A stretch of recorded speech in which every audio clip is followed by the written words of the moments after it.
You know, part of the reason I do these videos, part of the reason that I cover the topics that I cover, is because I believe that through information, through informing you guys, through pointing out the insanity that's going on in our criminal justice system, we can prevent the trajectory that we're headed on, which is to another crime wave and us having to relearn the lessons that we had to learn after we implemented all these woke policies under a different name in the 1960s. This is not the proper way that we should be going. This is going to cause a bunch of problems. It's going to cost a bunch of lives. It has already done that. We experienced the greatest year-over-year increase in homicide post the Black Lives Matter riot, and this should be commanding the attention of the public. However, for every instance of optimism that I have, which by the way are often granted to me by you guys out there in the audience, I'm immediately hit with pessimism. And a perfect example of this is my recent attempts to highlight Pamela Price, the district attorney that covers the county that contains Oakland, and how she does not prosecute anybody, and how she's essentially another version of Chesa Boudin, who was recently booted out the door, and deservedly so, from San Francisco. In fact, we're going to have to go over some of the cases that I've highlighted before and how the consequences were non-existent for Price. She continued pushing forward, and the victims that we tried to advocate for are having to deal with light charges, if not drop charges. But before we get into that, this video is sponsored, so I'm going to toss it to the sponsor, then we'll bring it back over here, and we'll talk about it on the other side. Americans' motivation for fitness appears to have never been higher. 42% of Americans, according to a recent survey, report that they're looking for their summer beach bod, and a lot of them are moving towards the keto diet in order to do so. If you're one of these Americans, I have a great tip for you. Go over to ketowithjustice.com right now and get yourself this amazing keto powder. This will help assist in ketosis, prolonging it, so that way you can achieve your goals without all the rigid restrictions and requirements, and this will aid you in your path. And on top of that, if you go to ketowithjustice.com right now, you can get this amazing powder for 53% off. It also comes with a 60-day money-back guarantee, plus a few other free bonus extras at ketowithjustice.com. Pursue the beach bod, get yourself in shape, ketowithjustice.com. Out of this, Oakland's mayor calling for a comprehensive approach to justice. Just last month, police announced they arrested 9 juveniles for at least 35 robberies around the city. But today, DA Pamela Price said there is not enough evidence to file charges.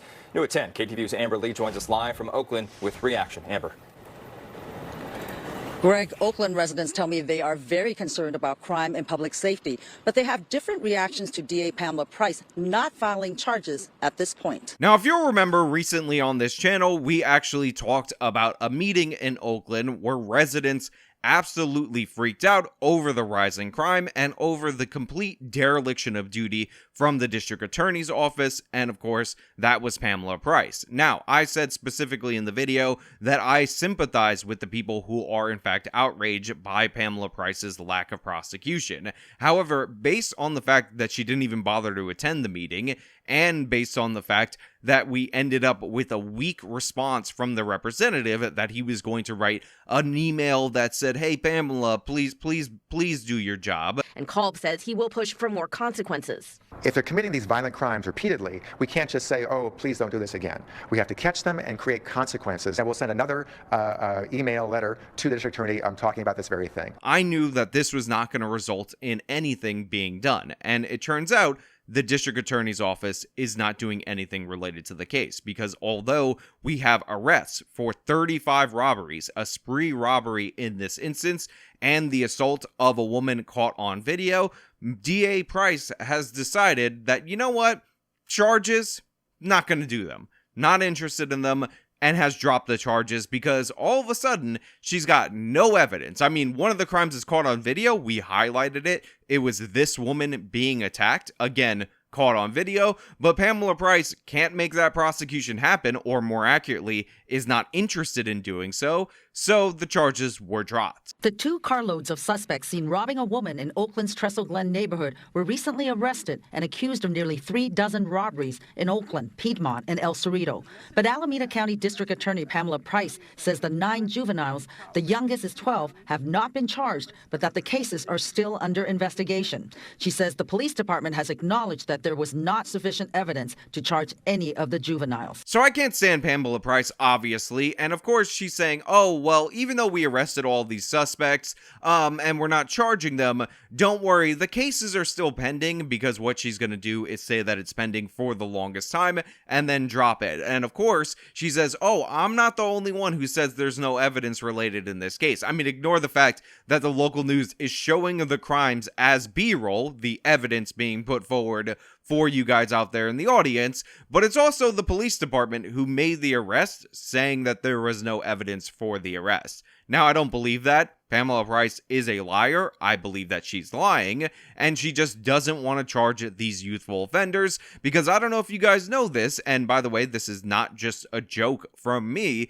but these people actually believe that prosecuting somebody under the age of 18 is essentially akin to prosecuting a baby. They advocate for, campaign on, and pass laws like raise the age and its equivalents across the country. It's called Raise the Age in the city of New York, that essentially make it impossible to prosecute these youth offenders, despite the fact that they were arrested on 35 counts of robbery, 35 different instances of robbing people in the city of Oakland, many of which were caught on video. Well, guess what? They were just doing that robbery because, I don't know if you guys are aware of this, they're starving kids. So when they're beating you, when they're kicking you, when they're stomping on you in order to take your stuff, when they're rolling up in stolen cars, don't worry about it, because they're actually in a sad point in their life. So when they're killing you, you can feel better that you actually helped a young urban youth in need. I think it's really disappointing, because I think it signals that we're just not being tough on crime in the city. Now, obviously, this woman is 100% right and on point. This is soft on crime in practice. It leads to negative consequences. It's essentially hollowing out the metropolitan area that is Oakland, making it worse. I know it had problems before, but I assure you it is on the decline even from that poor state from before, and it doesn't have to be this way. There were mixed reactions to this development in the Rockridge neighborhood, where the robbery and assault of a 63-year-old woman has been linked to the same suspects. People who live in the area say crime is on their mind. Now, that is the footage that I was referencing earlier of the woman who ended up walking up and getting beaten by these individuals, and it turns out, unsurprisingly, the thieves, the people who are committing the robberies, are also violent in other ways, because they lured that woman over to her in order to assault her, and we have that on video. It is one of the most terrifying things that's happened to me in my life. Denise Lillian described being attacked last Monday by young people she thought at first needed help. On the corner of 45th and Shafter,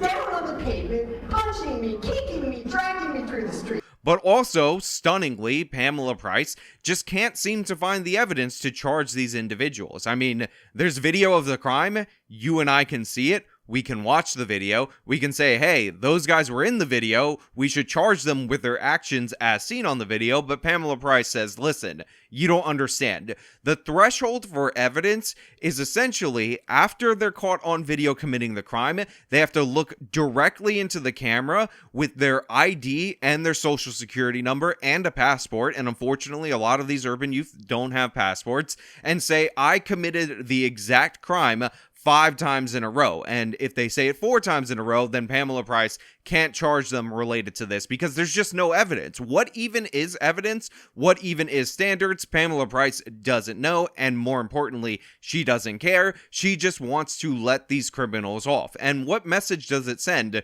when you get rounded up by the police, when they do their job, when they track down robbery suspects, which, by the way, have some of the lowest clearance rate? They're able to make 9 arrests based on overwhelming video footage and other evidence.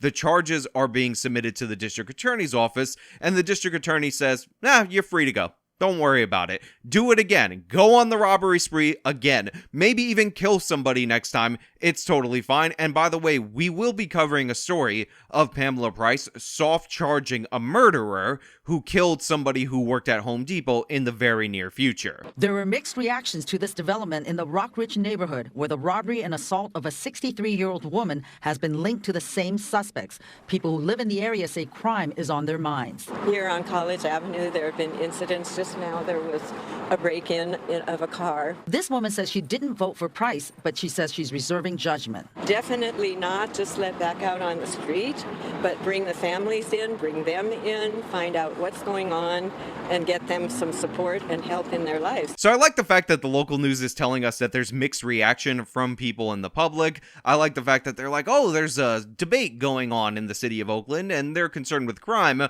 but there's definitely people who see both sides of the issue. And the woman that they put forward, who by the way makes it clear she did not vote for Pamela Price, says that she's reserving judgment on part of it, but she definitely, to be 100% clear right off the top, does not want them dumped back on the streets immediately. She wants the parents dragged in, and if there is a situation where these children are in need of help, and by the way, I appreciate the bleeding heart sentiment, but they need to be thrown in a cage. That's what has to happen in this situation. We need help in society by having these people incapacitated and face consequences for their actions. Bringing in their parents or parent, which is more likely to be true, is not going to be a solution. But then, because the local news, for some reason, definitely wants a perspective of somebody who's going to be on side of the criminals, guess where they go? It's normal. It's standard procedure. Chesa Boudin is the executive director of UC Berkeley's Criminal Law and Justice Center. He served as San Francisco's district attorney before being recalled. Chesa Boudin. Of course, they brought in Chesa Boudin, San Francisco's disgraced, failed attorney who was too insanely progressive and pro-criminal for San Francisco, who of course was put into a senior position over at Berkeley University after being thrown out on his ass, and deservedly so, in a recall election to advocate for Pamela Price. We need to make sure that before criminal charges are filed, there's enough evidence, and that's the district attorney's job. If they review the case and they don't believe they have enough evidence, their ethical obligation is to tell the police to go back out and gather more evidence. If there was ever a red flag, if there was ever something that you should be on the lookout for, it's whether or not this guy is endorsing the actions of your district attorney. If this guy's on the side of your district attorney, I got a newsflash for you. Your district attorney is not on your side. They're on the side of the criminals. So he can give his stupid, ridiculous explanation, but remember, his idea, his theories on being a district attorney, which was in practice being a secondary defense attorney, got him thrown out on his ass in the city of San Francisco. He says there is a very different legal standard for making an arrest and filing a criminal charge to get a conviction. If the DA files charges without enough evidence, they're going to fail to secure a conviction, and the right person who committed a crime might get off scot-free. Now again, even though I can't stand Chesa, he's technically saying something true here, but to be clear, Chesa would ignore evidence specifically in order to assist the criminal, and that's what I'm concerned about. Yes, it is in fact true that if you charge without evidence, you're likely not going to get a conviction, but in this case, we appear to have the evidence. We can see the video of these suspects, and Pamela Price is refusing to charge. Mayor Sheng Tao says she plans to speak with the interim police chief and officers about what evidence is needed. There has to be consequences, right? I mean, people are being traumatized by these incidents. I don't know anything about the mayor of Oakland. I don't know anything about her policies. All I've ever heard from this woman was the sentence that she just said right there, but I'm going to make the declaration, the proclamation, that this woman is completely useless. She's talking about people being traumatized. Now, thank God she's talking about the victims being traumatized, so I guess in that regard, she's a little bit better than Brandon Johnson. But honestly, this is not the rhetoric I want from my mayor when my city's experiencing a crime wave. This is not the response I want to hear when the district attorney, again, has decided to forego charges based on almost 36 robberies committed by suspects who are captured on video. She should be calling out the district attorney's office, putting political pressure on her.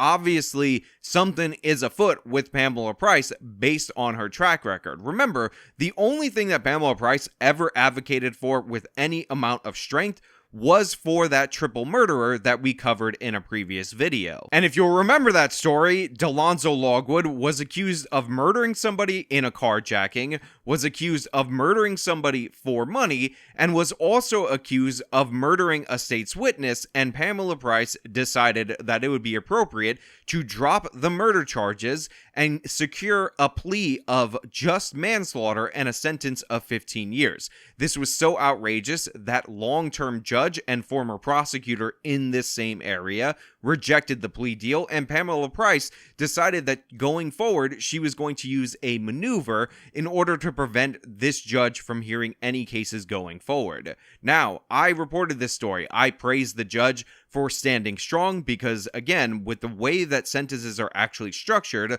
Logwood would likely get out for murdering 3 people after only about 7 or 8 years in Oakland, which I think is insane. I think that's crazy. But the judge relented. That plea deal has been rubber stamped. It had been worked through. Pamela Price was in fact successful in getting that judge to compromise his principles in order to rubber stamp the release, the early release of that criminal. That's who Pamela Price is. That's who she advocates for. That's what team she's on, if you haven't figured it out. You can murder a state's witness that was going to testify on behalf of her own office. And by the way, it was before she was in office, but it was still the same office.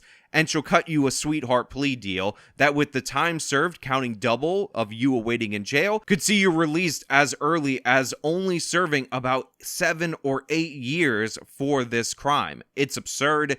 It's insane. It's Pamela Price, and unfortunately, talking about these stories, highlighting them, directing you to try to put pressure, making you aware, and all that, had no impact. You're going to have to do a recall election of Pamela Price. It's the only way. I'm not a huge fan of the recall process, but honestly, California is so crazy, they might need an escape hatch for situations like this. It worked for Chesa Boudin. It needs to work for Pamela Price. But hey, those are just my thoughts. Let me know your thoughts down in the comments below. If you like the video, show me by leaving a like, subscribe for more content, follow me on my social media, support me via the support links in the description of this video. This has been me talking about, yet again, another case of a woke district attorney letting the criminals off scot-free. Till next time.